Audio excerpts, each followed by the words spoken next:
you're struggling to communicate with others, could it be your non-verbal communication getting in the way? Here to shed some light on the topic is human behaviour and non-verbal communication expert Elizabeth Herr from the People Toolbox. Welcome to the studio. Thank you very much for having me. So good to have you here.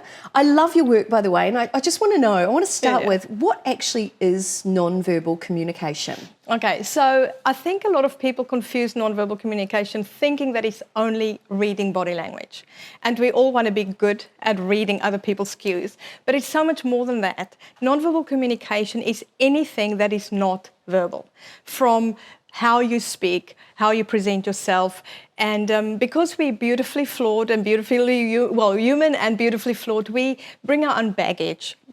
So firstly, nonverbal communication is a process of sending, reading, interpreting, and then responding to nonverbal cues.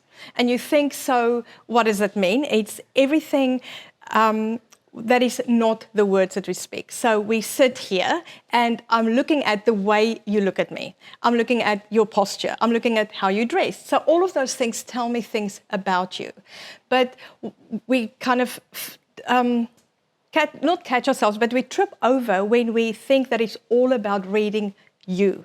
So I'm sitting here thinking, yeah, I'm so good at reading Monique, but I'm not aware of how I come across to you. So I'm sitting here, maybe I'm a little bit tired, so I'm kind of slouching a little bit and I'm yawning, and I'm not actually intentional about how I come across. So effective nonverbal communication can be a game changer for relationships, corporate, like everything where communication is involved. And my understanding is that perception, so the way we perceive each other, is happening in a split second, right? So Absolutely. We're making judgment calls about each other, yes, not through just what we say, but how we are perceived by each other. So our first impressions of other people, that happens in less than 7 seconds. So somebody new comes through the door, I look at them, and because it happens so quickly, most of our first impressions are non-verbal.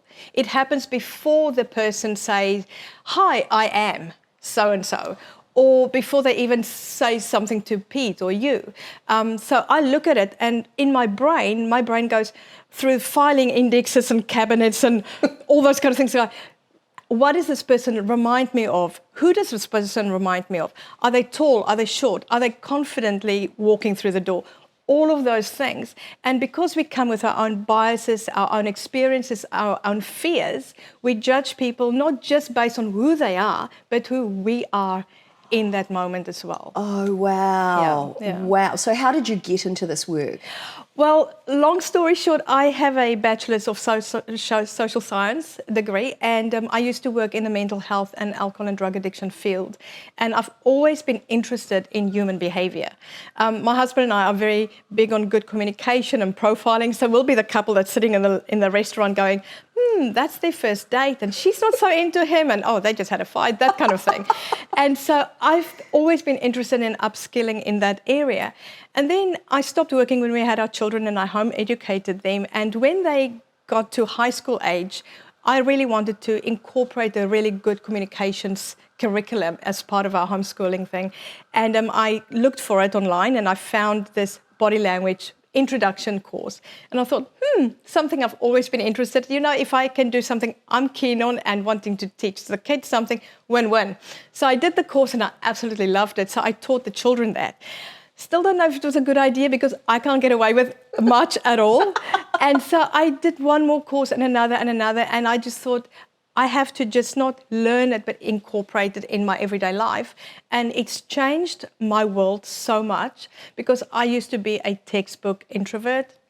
I hated going to parties. Wow.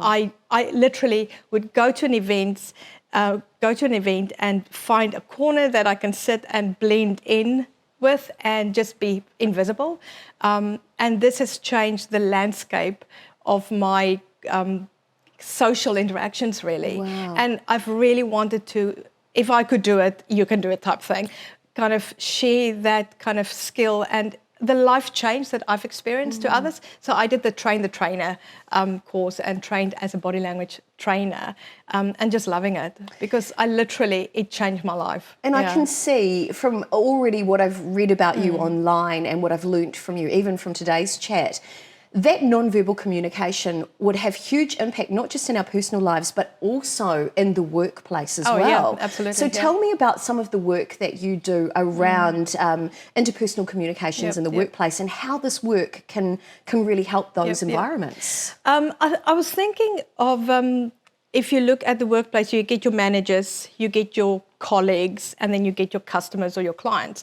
So I think for managers, if they can learn to be more perceptive and learn to read micro expressions on the face, for example, or posture when people walk in, it can actually increase their empathy and engagement, and so staff can feel more heard and seen if they respond well to what they see.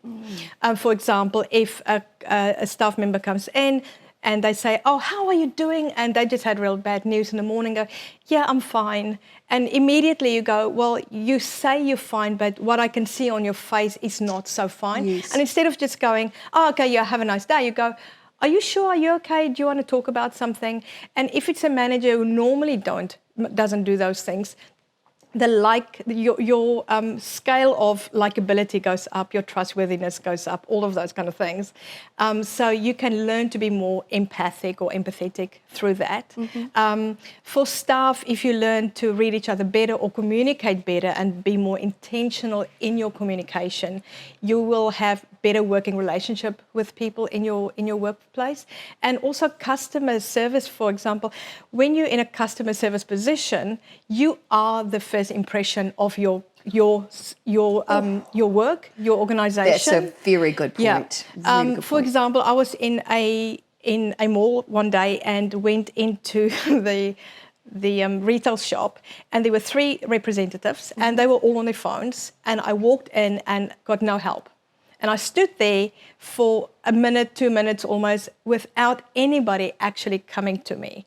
And I thought, if I was new to this company, I would immediately go, not for me, because there was no interaction from the sales representatives. And of course, you would have been being a body language and non-verbal communication expert, seeing them engrossed in their phone. They're detached from you, the customer.